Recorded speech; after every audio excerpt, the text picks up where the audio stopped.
Hello, thank you so much for clicking on this video. Today we are going to be talking about 7 different methods of natural period pain relief. These are things that I myself have used and am currently using for my period pain. And just to give you a little bit of context where this is coming from, I am a person who frequently experiences very painful periods. I have gone to the doctor about it. Almost went to the ER for it once. I don't typically get to the point where I'm like throwing up or anything like that, but I'm definitely bedridden for at least part of my first day of my period. So that's kind of where I'm coming from. I'm going to tell you how well these things have worked in my experience. I just want to give you a really good kind of review of these things, like how these things actually work. And I just want to give you resources because I think it's really hard to find things out there, anything related to your period. It's just hard to get information, and that's what my channel is all about. I just really want to help you and get you the resources and education to get through your periods and actually have better periods. And that is why we are looking at some natural pain relief options, because I don't know about you, but for me personally, I don't like to be taking ibuprofen or other painkillers frequently. You know, there's warnings on the label for a reason. Like, we don't want to be taking them all the time. It's not great for our body and our liver to have to constantly be processing that. So anytime we are able to use some more natural alternatives, that's going to be really great, and it's really hard to find things. So without further ado, let's get into these 7 different period pain relief products. This is the hot water bottle. This is a solid basic for me. A hot water bottle or like a heating pad, something like that, to use actual physical heat on your uterus. It just tends to be quick relief. This is something that has always helped me. And there are different versions of heat that can allow you to even wear it during the day. Definitely look into that. Like on Amazon, look up like wearable heating pads and that type of thing. And you should find some options, because if you do work, you know, out of your home, if you don't work remotely, then you might need some things to help you get through if you do have to go to work on a day that you are experiencing a lot of period pain. But a hot water bottle is a really good basic. They should carry these at a lot of places. Walmart, I'm sure, you know, you're gonna find this on Amazon as well. Very simple concept. If you are not familiar with a hot water bottle, you're literally just unscrewing the top, you're putting hot water in it. You don't wanna do too hot, because you can like actually start to cause damage to yourself if you're using too much heat in that area. But I do like to use really hot water, because otherwise it can kind of get cold fast. So I just don't like to deal with that. So this is a really great helpful tool. And like I said, there's also other versions. I have like this freezer pack slash like hot pad that you can like heat up in the microwave to be hot, or you can keep in the freezer to be cold. So I heat that up too. And I think I like it a little better than the hot water bottle, because I feel like this goes cool faster. So when you're not wanting to get up and keep, you know, reheating or refilling it, some of those like heating pad options are a little bit better. It's helped me a lot. It's not, again, of course, if you are really struggling and it's like 8 out of 10 on the pain scale, or 9 out of 10 or 10 out of 10, then obviously it's got its limitations. It's just heat in that area. It can only do so much. So definitely don't have too high expectations for this, but it's definitely like improved my pain, especially if it's more of a dull, if it's like 6 out of 10 or something like that. It's able to do a little bit more, because it's just helping the blood flow down there. I find that it does help me with pain relief. And I know this is really simple and probably something you've already used, So let's move on. Each one of these will probably be a little more unique in things that you haven't heard of before. So let's move on to the next one. The next tool that we're going to be talking about is a TENS unit. We were able to get this with like our HSA account, which was really, really nice. I think we got it from like CVS, if I'm remembering right. It's pretty simple.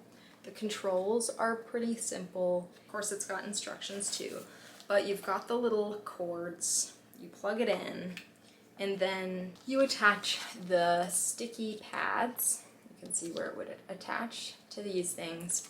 And then you just stick them. The nice thing about this, you can stick them wherever you are having that pain. So if you're having the cramping mostly like in that uterus area, you can stick them down low there. Or if you're kind of having it both like lower back and, you know, the uterus stuff, you could have maybe one on the back, one on the front, or whatever. But I do like that.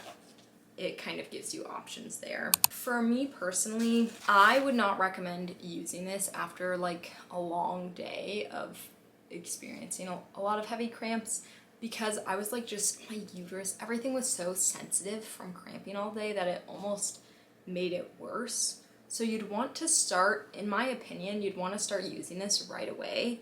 And I think it does. There's a lot of research on using stuff like this for cramping pain. It definitely can work, but in my experience, I just would recommend that you use this early on. Once you start experiencing the pain, like immediately start using it, and it might be able to cut the pain short and, you know, getting that jump start, just like you would with like taking ibuprofen or something, wanting to take it early instead of when the pain is at its worst, but just kind of for a different reason, because I just get so sensitive, like it just almost makes it hurt more if it's been a long day. So that would be my recommendation, but this is something that I think you don't hear that much about and don't really know that it's an option.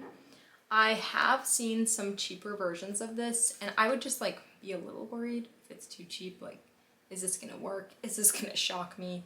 That's just my personal like fear, but I think there are some more affordable versions. Once again, you could check out Amazon and see if there's anything there. I think this was a little bit expensive, like $100 and something. Again, we used our like health savings account, but this is a really interesting tool that you can use to manage your pain. Especially, it might actually do very well if you experience some pretty severe pain, but like I said, I just recommend you start using it early on in experiencing that pain, so it's not just adding to it. So let's move on to the next thing. I'll probably keep it short and sweet with this one, because once again, this might be something that you already use. This works really, really well for me, and that is an Epsom salt bath. I'm not super picky. I try to find fragrance-free, something that doesn't have a lot of extra in it. Like, I just want the Epsom salt. You could get something really good quality if you really looked for it, like at a health food store or something. Your local Walmart is gonna have a lot of options, honestly, for Epsom salt too. And you can get, if you like the scent and you want the scent, you can get lavender or whatever you want.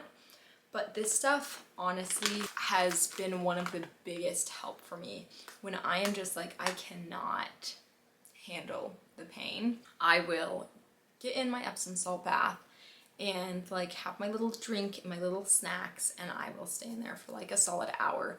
Once again, the nice thing about this is you have a combination of like the heat, and since you're in a bath, it's just heat everywhere. So if you're experiencing pain everywhere, which I often do, like the pain spreads down to my legs, and I've got like lower back aches and the uterus cramping and everything. So it's nice to just have the heat everywhere that it needs to be. And then the Epsom salt itself, part of, I think, the reason why this works is the magnesium from this. It does a really good job for me. So I highly recommend, if you've never tried this, you definitely should try this.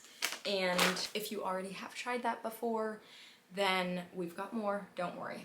We will move on to the next thing. Speaking of magnesium, magnesium is something that is supposed to be good for cramps. And I have found that to be true. So it's something that you can supplement, like you can take the magnesium supplement, but there are also ways that you can put it just topically, and your body does actually absorb magnesium pretty well just topically. So that's kind of what you're getting with the Epsom salt bath. And then this is a very direct way to do that as well. So this is a magnesium spray, but there are different forms that you can do. There are also magnesium lotions, but it's all the same concept. You can spray it like directly. I spray it directly onto my lower belly, like that uterus area, lower back if I'm experiencing cramping in my back. A lot of people put it on their feet, so I don't know if it's like it absorbs better there or if that's just a random thing people do. This has been helpful. I think it's not something that I've noticed to be like super direct. Like I'm not like in a lot of pain, spray some magnesium on me and then I feel fine. It's more something that I start doing on day 1 of my period and just am using throughout, and I feel like it helps. It's not as easy to pinpoint, like, is this actually helping or is this just like a placebo effect or something?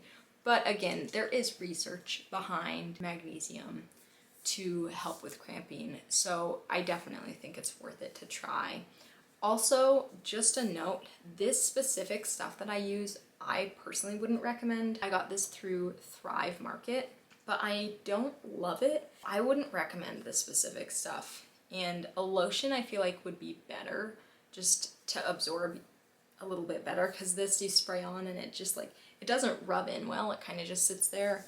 So just my opinion would be this specific stuff I'm showing you, I wouldn't recommend.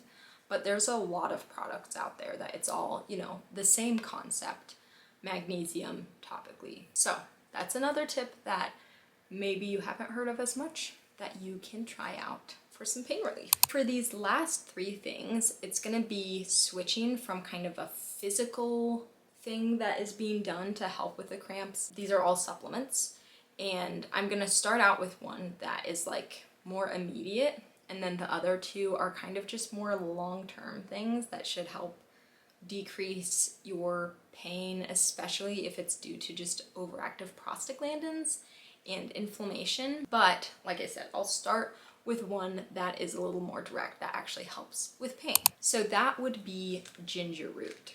You might have heard of ginger to help with cramping and nausea and stuff like that. I hear the recommendation a lot to like drink ginger tea and stuff like that. But when I was looking into it further, it doesn't make sense to really just drink a cup of ginger tea. Like, I don't think that's gonna be enough to really get the therapeutic effect that you want from it. You actually need to be taking it in like supplement form. So the specific kind that I'm using, I just got this from Walmart, and you can see it says there 550 milligrams per capsule. That's a lot more than you would probably get from just a cup of ginger tea. So that's just a note on if you're hearing about like the benefits of ginger and whatever, and you would like see a study on it, it would be helpful to look at like how much they're actually giving them, because it's probably way more than you would get from a cup of tea or something like that. So you've got to actually match that to get the results. I have been so pleasantly surprised with this. I started using this a month or 2 ago, and it's supposed to help with like pain in general and nausea, you know, cramping.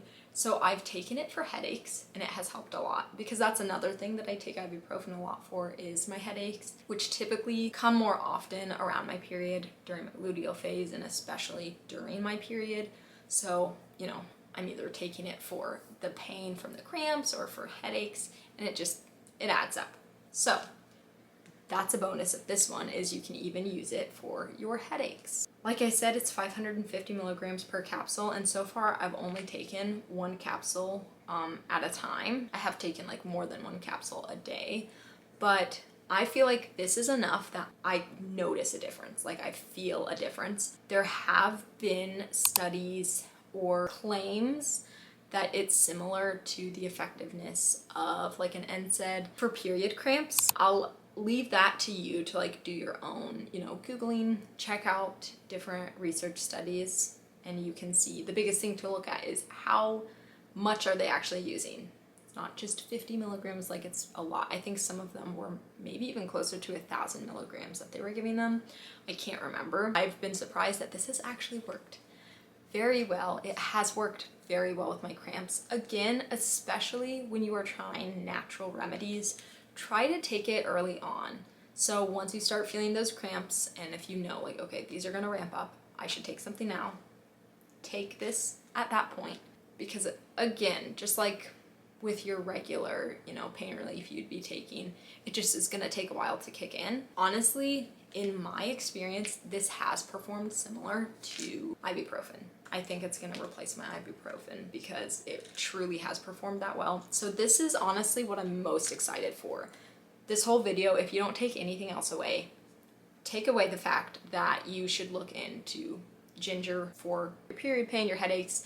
Definitely always talk to a doctor. I am not a doctor, so supplements and everything, especially if you have like a naturopathic doctor or something like that who understands supplements more. But even your regular doctor, definitely talk to them too, especially if you're on other medication that maybe this could interact with, because I know nothing about that. Definitely just consider that before just trying any supplements that I recommend. Again, I'm not a doctor, and just because it's natural doesn't mean it comes with no side effects or concerns. I think I have yapped enough about this specific one. I just am very excited about this, and also for like the future. It's supposed to be helpful for pregnancy, like nausea as well, morning sickness. So just a note.